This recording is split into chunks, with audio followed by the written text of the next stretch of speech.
Hello students, welcome to law excellence IAS academy. ఇవాళ మనం October 4వ తేదీకి సంబంధించిన హిందూ పేపర్లో ఉన్న ఇంపార్టెంట్ ఆర్టికల్స్ చూద్దాం. ఇవాళ మన ఫస్ట్ ఆర్టికల్ చూడండి, సుప్రీంకోర్టు జడ్జిమెంట్కి సంబంధించి. సో దీన్ని మనం ఏ సబ్జెక్ట్కి లింక్ చేసుకుంటాం? పాలిటీలో సుప్రీంకోర్టు జడ్జిమెంట్స్ అండ్ కేసెస్ అన్నటువంటి టాపిక్ కింద మనం దీన్ని రిలేట్ చేసుకుంటాం. సో ఇక్కడ సుప్రీంకోర్టు ఏమని చెప్పింది, జైల్లో ఉండేటటువంటి వాళ్ళు ఎవరైతే ఉంటారో వాళ్ళకి క్యాస్ట్ బయాస్ అన్నటువంటిది ఉండకూడదు, అది వాళ్ళ యొక్క డిగ్నిటీని వైలేట్ చేస్తుంది. కాబట్టి క్యాస్ట్ డిస్క్రిమినేషన్ అనేది ఉండకుండా వితిన్ 3 months లోపల సెంట్రల్ మరియు స్టేట్ జైల్ మాన్యువల్స్లోనూ అలాగే లాస్లోనూ చేంజెస్ అన్నటువంటివి తీసుకురండి, క్యాస్ట్ అన్నటువంటి కాలం ఏదైతే ఉందో దాన్ని డిలీట్ చేయండి అన్నట్టుగా ఇక్కడ సుప్రీంకోర్టు చెప్పింది. మరి ఈ నేపథ్యంలో మనకి రైట్ టు ఈక్వాలిటీ అనేసి ఉంది మన కాన్స్టిట్యూషన్లో. సో రైట్ టు ఈక్వాలిటీ కింద ఏ ఆర్టికల్ నుంచి ఏ ఆర్టికల్ వరకు? Article 14 to 18.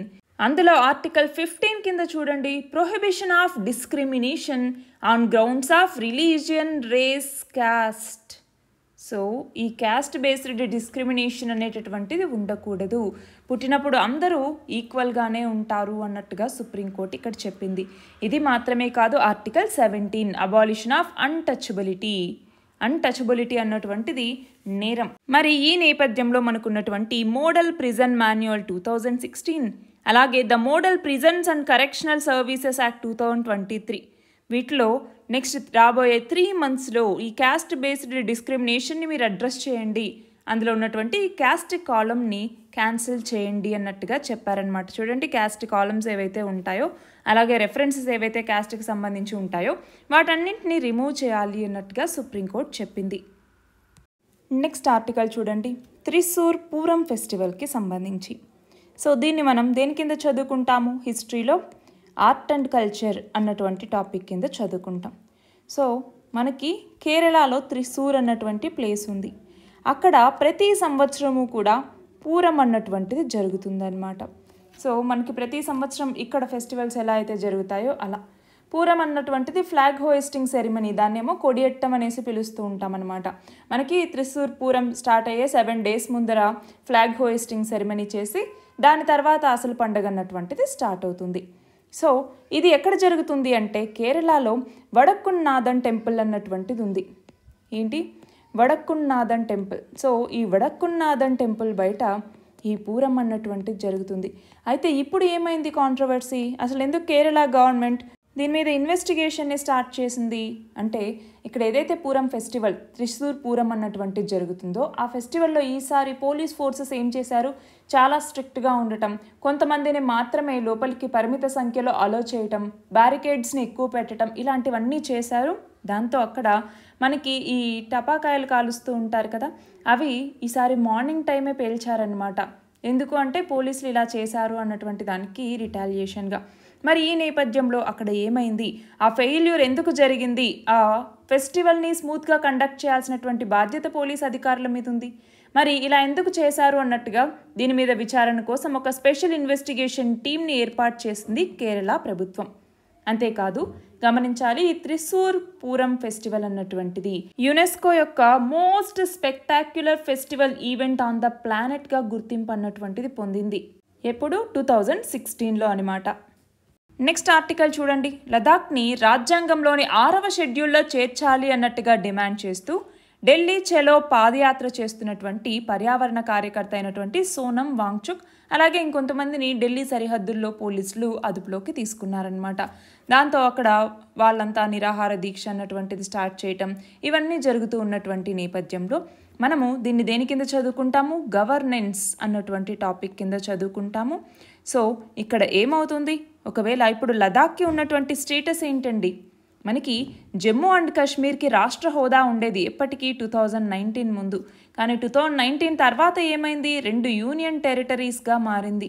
అందులో ఒకటి వచ్చేసరికి జమ్మూ అండ్ కాశ్మీర్, రెండవది వచ్చేసరికి లదాఖ్. మరి జమ్మూ అండ్ కాశ్మీర్కి లెజిస్లేటివ్ అసెంబ్లీని ఇవ్వటం జరిగింది. లదాఖ్ వచ్చేసరికి లెజిస్లేటివ్ అసెంబ్లీ ఉందా? అలాంటిది ఏమీ కూడా లేదు. సో లెఫ్టినెంట్ గవర్నర్ ఇక్కడ పరిపాలన చేస్తారనమాట. మరి ఇక్కడ లదాఖ్ ఏదైతే ఉందో దీనికి ఇప్పుడు రాష్ట్ర హోదా కల్పించండి, స్టేట్హుడ్ అన్నటువంటిది ఇవ్వాలి, అంతేకాదు ఇప్పుడు దీన్ని 6th షెడ్యూల్లోకి చేర్చాలి అన్నట్టుగా డిమాండ్స్ అన్నటువంటివి ఇప్పుడు వీళ్ళు చేస్తున్నారు. మరి ఈ నేపథ్యంలో అసలు 5th షెడ్యూల్కి 6th షెడ్యూల్కి మధ్య డిఫరెన్సెస్ ఏంటి అనేసి చూస్తే చూడండి, మన భారత రాజ్యాంగంలో 5th షెడ్యూల్ ఉంది, 6th షెడ్యూల్ ఉంది. సో ట్రైబల్ ఏరియాస్కి సంబంధించి ఈ 2 షెడ్యూల్స్ కూడా డీల్ చేస్తాయి. కానీ రెండింటికి మధ్య కొంత విభిన్నమైనటువంటి వ్యత్యాసాలు ఉన్నాయి. అవి ఏంటి? ఫర్ ఎగ్జాంపుల్ 5th షెడ్యూల్ అనుకోండి, ఇందులో ఈ ఏరియాస్ కింద ఉన్నటువంటి అంటే ట్రైబల్స్ ఉన్నటువంటి ఏరియాస్ని షెడ్యూల్డ్ ఏరియాస్ అనేసి పిలుస్తారు. అదే ఈ 6th షెడ్యూల్లో ఉన్నటువంటి ట్రైబల్ ఏరియాస్ని వచ్చేసరికి ట్రైబల్ ఏరియాస్ అనేసి పిలుస్తూ ఉంటారు. మరి ట్రైబల్ డామినేటెడ్ ఏరియాస్ దాదాపు 10 రాష్ట్రాల్లో ఉన్నాయి, ఇంక్లూడింగ్ తెలంగాణ అండ్ ఆంధ్రప్రదేశ్. మరి tribal dominated areas 6th schedule కింద ఉన్నటువంటివి 4 రాష్ట్రాలు: అస్సాం, మేఘాలయ, త్రిపుర మరియు మిజోరాం. ఇప్పుడు ఇటు మనం చూస్తూ ఉంటే మణిపూర్ అన్నటువంటి రాష్ట్రం, అట్లాగే అరుణాచల్ ప్రదేశ్, అలాగే ఇప్పుడు లదాఖ్, ఇవన్నీ కూడా 6th షెడ్యూల్లో చేర్చాలి అన్నట్టుగా డిమాండ్స్ చేస్తూ ఉన్నాయన్నమాట. సో ఇక్కడ 5th షెడ్యూల్ కింద ఏం చేస్తారు? ట్రైబల్ అడ్వైజరీ కమిటీస్ అనేసి ఏర్పాటు చేస్తారు. కానీ వీటికి ఎలాంటి అడ్మినిస్ట్రేటివ్ డ్యూటీస్ ఉండవు, అలాగే అటానమీ అన్నటువంటిది కూడా ఉండదు. కానీ 6th షెడ్యూల్ కింద అటానమస్ డిస్ట్రిక్ట్ కౌన్సిల్స్ ఏడీసీస్ అనేసి ఏర్పాటు చేస్తారు. వీటికి చాలా అటానమీ ఉంటుంది, లోకల్ లెవెల్ గవర్నెన్స్ కూడా ఇవి చూసుకుంటాయి. అంతేకాదు 5th షెడ్యూల్కి వచ్చేసరికి మనకి Panchayat extension to scheduled areas అన్నటువంటిది అప్లికబుల్ అవుతుంది. పీసా చట్టం అంటాం కదా. ఎప్పుడు తీసుకొచ్చాం పీసా యాక్ట్ని? 1996లో. కానీ 6th షెడ్యూల్లో ఉన్నటువంటి ఏరియాస్కి వచ్చేసరికి ఇది అప్లికబుల్ అవ్వదు. మరి ఇక్కడ ఇంకొక ప్రశ్న ఏంటంటే, ఈ 4 రాష్ట్రాలకి ట్రైబల్ డామినేటెడ్ ఏరియాస్ అంటున్నాం, వీటిని 6th షెడ్యూల్లో చేర్చాం. మరి దానికి సంబంధించిన కాన్స్టిట్యూషనల్ ప్రొవిజన్ ఏంటి అంటే, ఏ ఆర్టికల్ కింద వీటికి ఇలా స్పెషల్ ప్రొవిజన్స్ ఇచ్చారు అంటే ఆర్టికల్ 244 అన్నటువంటిది. మరి ఇక్కడ పర్పస్ ఏంటి? వీటికి అటానమస్ డిస్ట్రిక్ట్ కౌన్సిల్స్ని ఏర్పాటు చేస్తారు. వాటికంటూ కొన్ని లెజిస్లేటివ్, జ్యుడిషియల్, అడ్మినిస్ట్రేటివ్ అటానమీ కూడా ఉంటుందన్నమాట. సో ఇక్కడ పార్లమెంట్ లేదా స్టేట్ లెజిస్లేచర్ చేసినటువంటి ఏవైతే చట్టాలు ఉంటాయో అవి డైరెక్ట్గా అటానమస్ డిస్ట్రిక్ట్స్కి అప్లై అవ్వవు. ఫర్ ఎగ్జాంపుల్ ఒకవేళ అప్లై అవ్వాలి అనుకుంటే ఆ రాష్ట్ర గవర్నర్ ఏం చేస్తారు? కొంత మోడిఫికేషన్స్ చేసి అప్పుడు కావాలి అనుకుంటే దానికి అప్లై చేస్తారనమాట. మరి ఇందులో ఉన్న అడ్వాంటేజెస్ ఏంటి? ఇక్కడ డెవల్యూషన్ ఆఫ్ పవర్స్ అన్నటువంటిది వాళ్ళకు అవుతుంది. రెండవది వాళ్ళ యొక్క కల్చరల్ ప్రాక్టీసెస్, వాళ్ళ కస్టమ్స్ ఏవైతే ఉంటాయో, ఫర్ ఎగ్జాంపుల్ ఇప్పుడు బోడోల్యాండ్ అనుకుందాము. బోడోల్యాండ్కి సంబంధించి బోడో లాంగ్వేజ్ ఏదైతే ఉందో దాన్ని ప్రొటెక్ట్ చేసుకోవచ్చు, వాళ్ళ కస్టమ్స్ని, వాళ్ళ ప్రాక్టీసెస్ని ప్రొటెక్ట్ చేసుకోవచ్చు. అలాగే ట్రైబల్ ల్యాండ్ రైట్స్ని ప్రొటెక్ట్ చేసుకోవచ్చు. అలాగే గ్రాంట్ ఇన్ ఎయిడ్స్ అనేటటువంటివి వీళ్ళకి మంచిగా అందుతాయి. అలాగే సోషియో ఎకనామిక్ డెవలప్మెంట్ అన్నటువంటిది సాధ్యమవుతుంది. సో వీటన్నింటి కోసం ఇప్పుడు 6th షెడ్యూల్లోకి మమ్మల్ని కూడా చేర్చండి అన్నట్టుగా లదాఖ్కి సంబంధించి వీళ్ళు డిమాండ్స్ చేస్తూ ఉన్నారు. కానీ ఇష్యూస్ కూడా ఉన్నాయి 6th షెడ్యూల్లో. ఎందుకు? చాలా తక్కువ జాగ్రఫికల్ కవరేజ్. అంటే ఇప్పుడు ఓన్లీ 4 ట్రైబల్ ఏరియాస్కి మాత్రమే ఇది పరిమితం, అంతేనా? అందులోనూ మనం చూస్తే ఈ 4 రాష్ట్రాల్లో కూడా కేవలం 10 అటానమస్ డిస్ట్రిక్ట్ కౌన్సిల్స్ మాత్రమే ఉన్నాయి. ఫినాన్షియల్ డిపెండెన్సీ అన్నటువంటిది ఉంటుంది. సో టైమ్లీ వాళ్ళకి స్టేట్ ఫినాన్స్ కమిషన్స్ నుంచి ఫినాన్సెస్ అనేవి అందవు. అలాగే ఇప్పుడు అటానమస్ కౌన్సిల్స్ కన్నా లెజిస్లేటివ్ పవర్ అక్కడ స్టేట్స్కి ఎక్కువ ఇస్తూ ఉంటారు. దానివల్ల ఇబ్బందులు అన్నటువంటివి వస్తున్నాయి. కరప్షన్ కావచ్చు, అలాగే ఫినాన్షియల్ మేనేజ్మెంట్ సరిగ్గా లేకపోవటం, స్కిల్డ్ ప్రొఫెషనల్స్ సరిగ్గా లేకపోవటం, వీటన్నింటి వల్ల కూడా వీళ్ళు ఇష్యూస్ అన్నటువంటివి ఎదుర్కొంటూనే ఉన్నారు. నెక్స్ట్ ఆర్టికల్ చూడండి. USCIRF అంటే United States Commission on International Religious Freedom అంటాము. ఇది ఒక Washington DC based bipartisan US federal government agency అనమాట. ఇది ఏమైంది అంటే రిలీజియస్ ఫ్రీడమ్ కండిషన్స్ ఎలా ఉన్నాయి అన్నట్టుగా ఒక రిపోర్ట్ ఇచ్చింది. మరి దీన్ని దేని కింద చదువుకుంటాము? పాలిటీలో ఫండమెంటల్ రైట్స్ కింద ఎందుకు చదువుకుంటామంటే రిలీజియస్ ఫ్రీడమ్కి సంబంధించిన ఫండమెంటల్ రైట్ మన భారతదేశంలో, మన భారత రాజ్యాంగంలో ఉంది. సరే, ఇక్కడ ఈ రిపోర్ట్ ఏమని చెప్తోంది అంటే ఇండియాలో రిలీజియస్ ఫ్రీడమ్ అన్నటువంటిది పోతోంది అన్నట్టుగా చెప్పింది. ఫర్ ఎగ్జాంపుల్ దానికంటూ ఏం కోట్ చేసింది అంటే, ఆల్రెడీ కొన్ని రాష్ట్రాలు ఏం చేస్తూ ఉన్నాయి, స్టేట్ లెవెల్లో యాంటీ కన్వర్షన్ లాస్ తీసుకొస్తున్నాయి, యాంటీ టెర్రరిజం లాస్ అనేవి తీసుకొస్తూ ఉన్నాయి. అలాగే 2019 సిటిజన్షిప్ అమెండ్మెంట్ యాక్ట్ అన్నటువంటిది కావచ్చు, స్టేట్ లెవెల్లో యూనిఫామ్ సివిల్ కోడ్ అన్నటువంటి ఉత్తరాఖండ్ తీసుకొచ్చింది కదా, ఇవి కావచ్చు, అలాగే అయోధ్యకి సంబంధించినటువంటి టెంపుల్ ఇష్యూ కావచ్చు. సో వీటన్నింటినీ కోట్ చేసిందనమాట వీటికి ఎగ్జాంపుల్గా.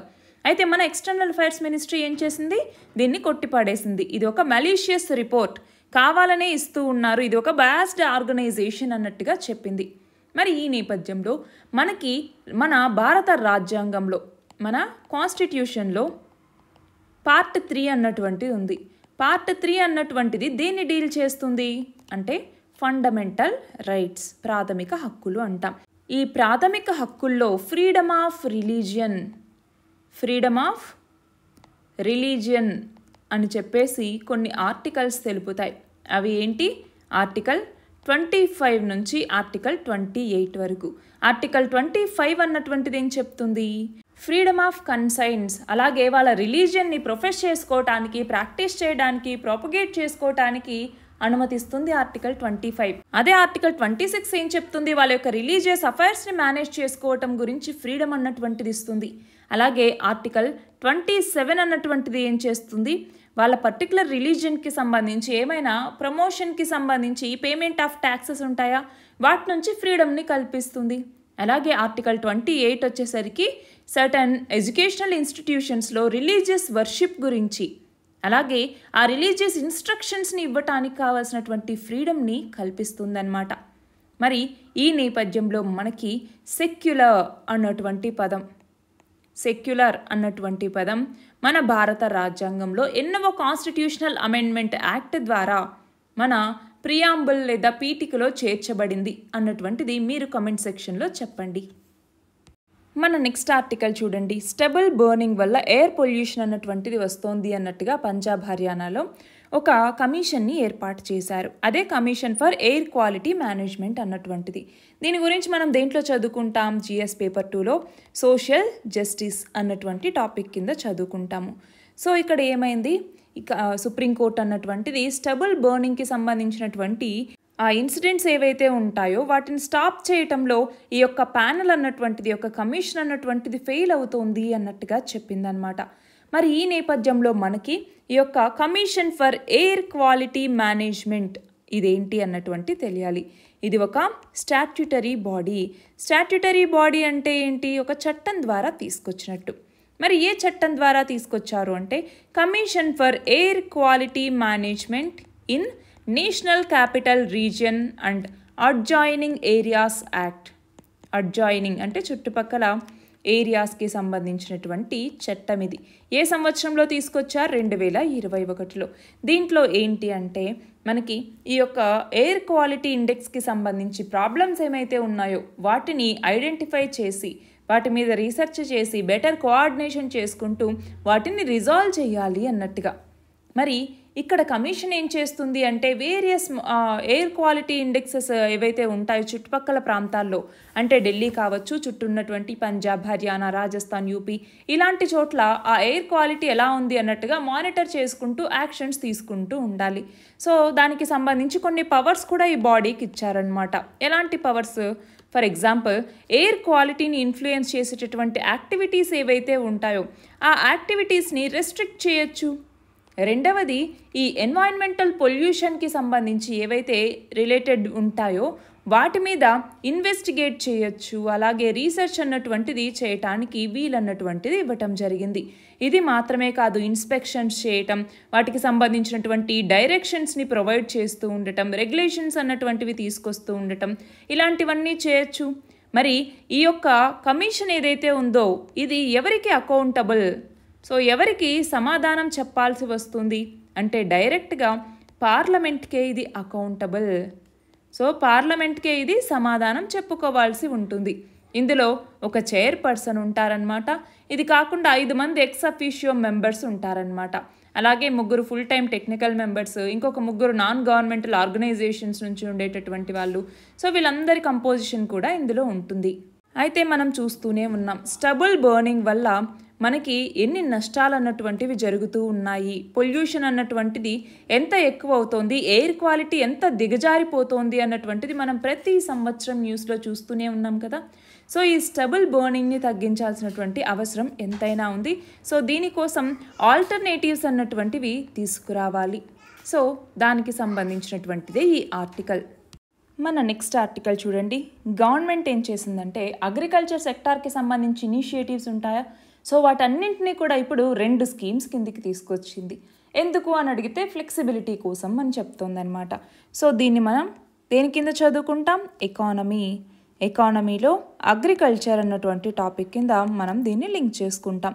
సో ఇక్కడ ఏమవుతుంది, రైతులకి చాలా ఎక్కువ స్కీమ్స్ అన్నటువంటివి ఉన్నాయి. దాంతో చాలా కన్ఫ్యూజన్ అన్నటువంటిది వస్తుంది.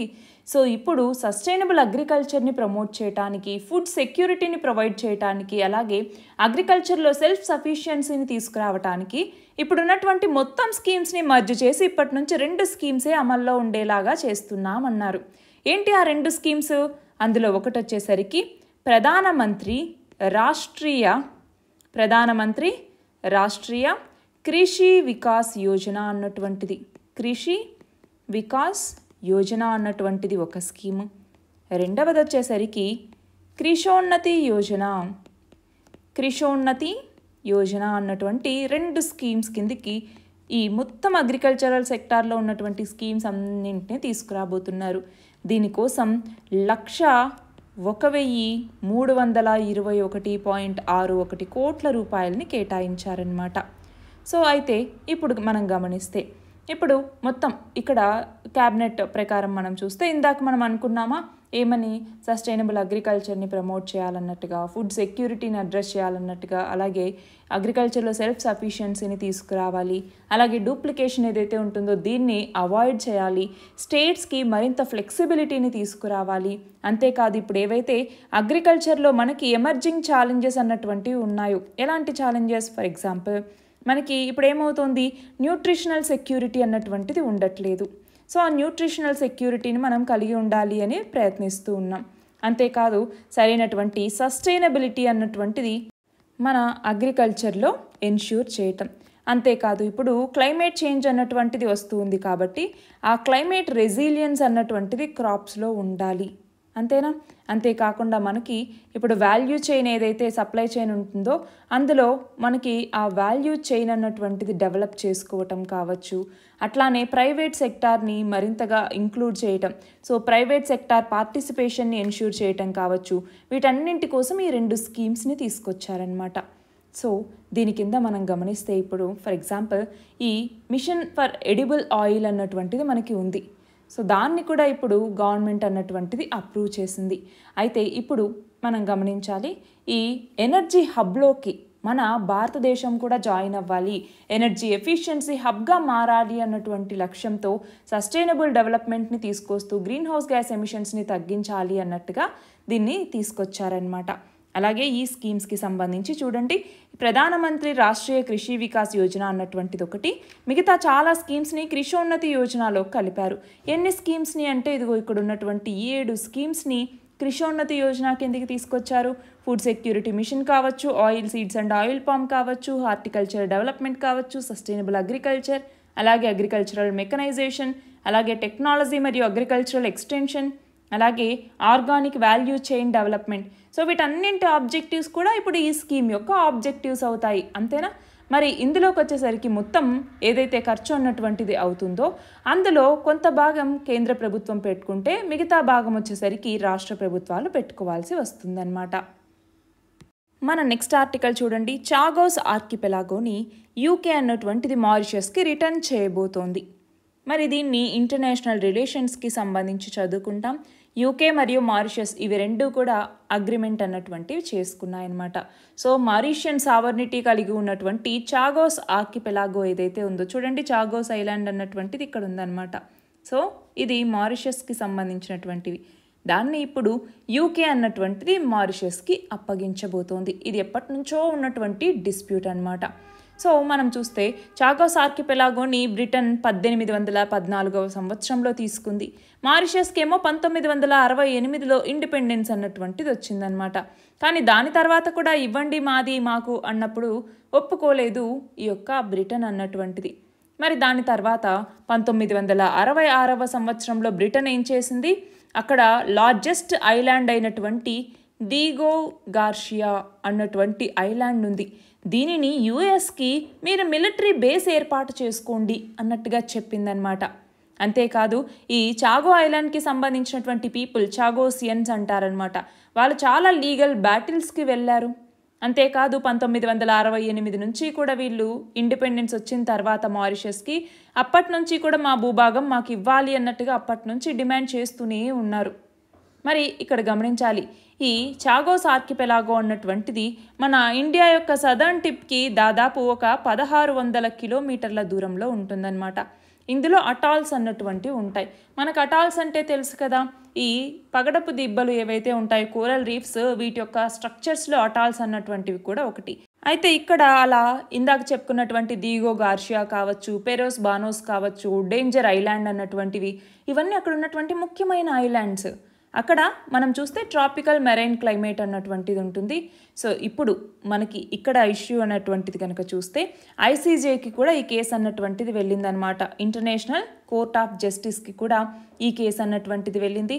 ఆ టైంలో కూడా యూకేని మీరు రిటర్న్ చేయండి అన్నట్టుగా చెప్పిందనమాట. ఇలా ఏదైతే బ్రిటిష్ ఆక్యుపేషన్ అనేది చాగోస్ ఆర్కిపెలాగో మీద ఉందో అది ఇల్లీగల్ అన్నట్టుగా ఐసీజే ఆల్రెడీ చెప్పింది. అయినా కూడా దీనికి సంబంధించి ఎలాంటి ముందుకు వెళ్ళలేదు. బట్ ఇప్పుడు దీనికి సంబంధించినటువంటి డీల్ అన్నటువంటిది జరుగుతోంది. సో దీని ద్వారా ఇప్పుడు ఈ చాగోస్ ఆర్కిపెలాగోని యూకే ఎవరికి రిటర్న్ చేయబోతోంది? మారిషస్కి రిటర్న్ చేయబోతుంది. సో దీని మీద మనకి ప్రిలిమ్స్లో క్వశ్చన్ అడిగేటటువంటి అవకాశం ఉంటుంది.